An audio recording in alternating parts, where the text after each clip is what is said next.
Hello and welcome to Lost Love Chronicles. I'm 37 years old, and my wife, who is 34, and I got married last July.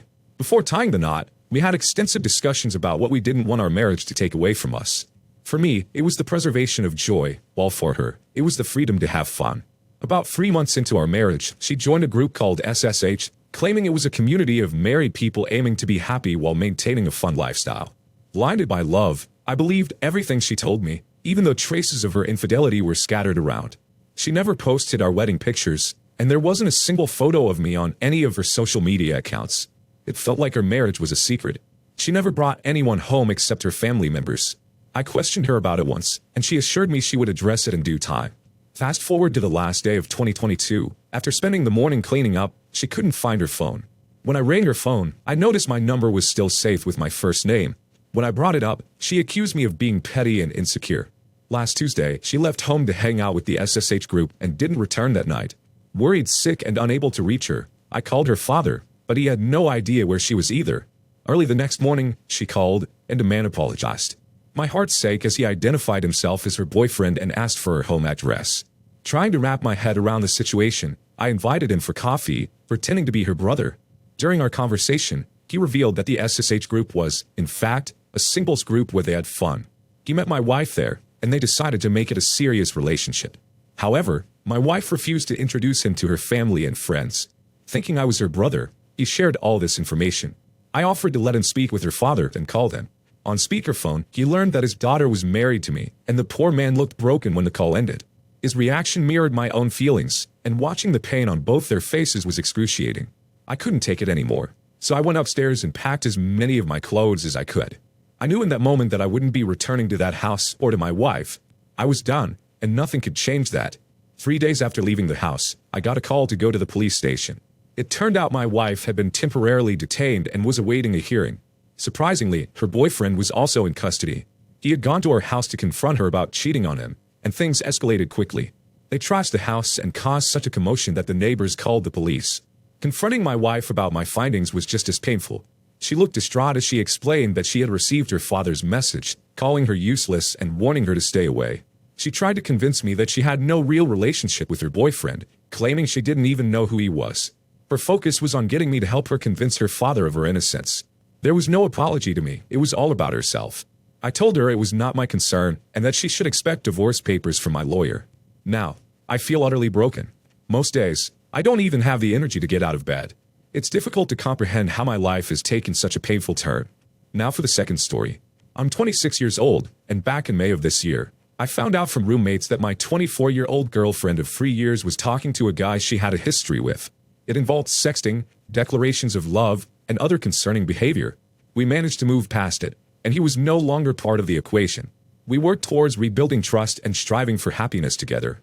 Fast forward to a few days ago, I received an anonymous message via Instagram from someone claiming to have found direct messages, DMs, on her boyfriend's Instagram from my girlfriend. According to the anonymous source, they were sexting, and explicit photos and videos were exchanged, though they were of the disappearing kind, like on Snapchat. The anonymous messenger suggested I ask my girlfriend about a person named Alex, names changed for privacy. They mentioned that they couldn't provide screenshots but advised me to inquire about Alex. The next morning, I confronted my girlfriend about Alex in the anonymous message. She denied any knowledge of what I was talking about, insisting that the only interaction with him was in saying things here and there. She dismissed him as ugly AF and as sleazeball who had cheated on his girlfriend, Courtney, before.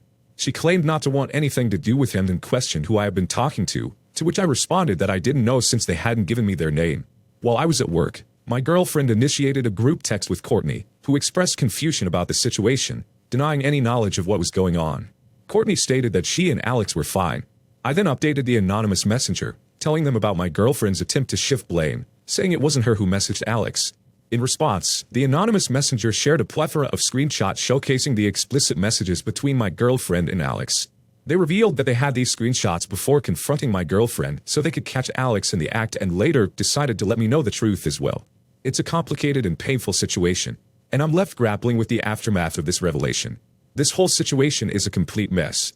Anon, who messaged me anonymously, believed that sharing the explicit messages between my girlfriend and Alex would irrefutably prove the truth. Anon mentioned not realizing that Alex was still dating Courtney and that this wasn't the first time he had cheated on her.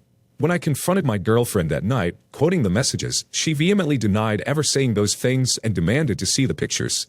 After a bit of back and forth, I finally showed her the screenshots Anon provided. However, she continued to deny everything, insisting she never sent those messages. She claimed to have been talking to Courtney and Alex all day trying to figure things out. I also decided to involve her mother, who sees these people regularly where she works, thinking she might know something we don't.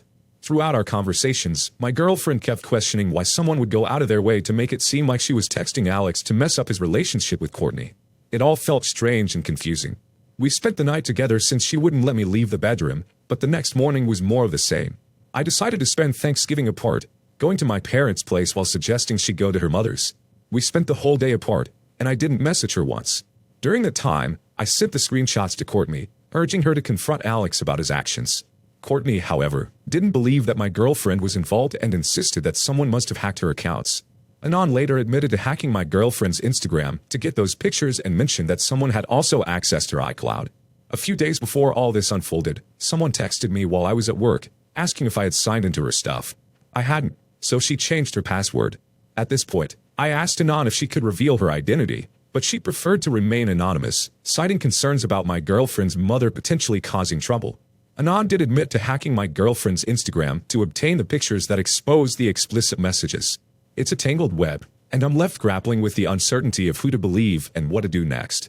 I woke up the next morning and decided to break up with her. Living together made it all the more difficult, knowing that the next several days or weeks would be filled with awkwardness and discomfort until she left. Throughout the conversation, she remained adamant that it wasn't her, someone was faking everything, and she feared her accounts were compromised. I could understand the fear of having to change passwords for everything, not knowing what might have been tampered with. However, I expressed that I couldn't risk putting myself through this ordeal a third time, even if this time turned out to be untrue. I explained that my heart had already been broken twice, and I couldn't envision coming back from this emotionally. With so much uncertainty and no way of knowing if she actually did it or was being set up, I told her I didn't want to be part of it anymore. I decided to block Alex, Courtney, and the anonymous person, aiming to distance myself from the entire situation. Her final plea was, "Will you be my man, my boyfriend, my best friend, the one to help me get through all of this and figure out what is going on?" 90% of me believed she was lying. I leaned towards the idea that she was hacked, particularly since Anon admitted to hacking her Instagram. However, when it came to the messages sent to Alex, there were timestamps that aligned with moments I was around for, making it implausible for someone else to have sent them. I told her that I wanted to believe her, but the story seemed too ridiculous to be true.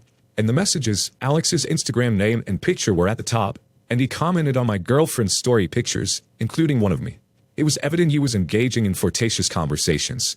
Despite my conviction, 10% of me harbored a nagging worry that I might have made a massive mistake, and she could, by some slim chance, be telling the truth.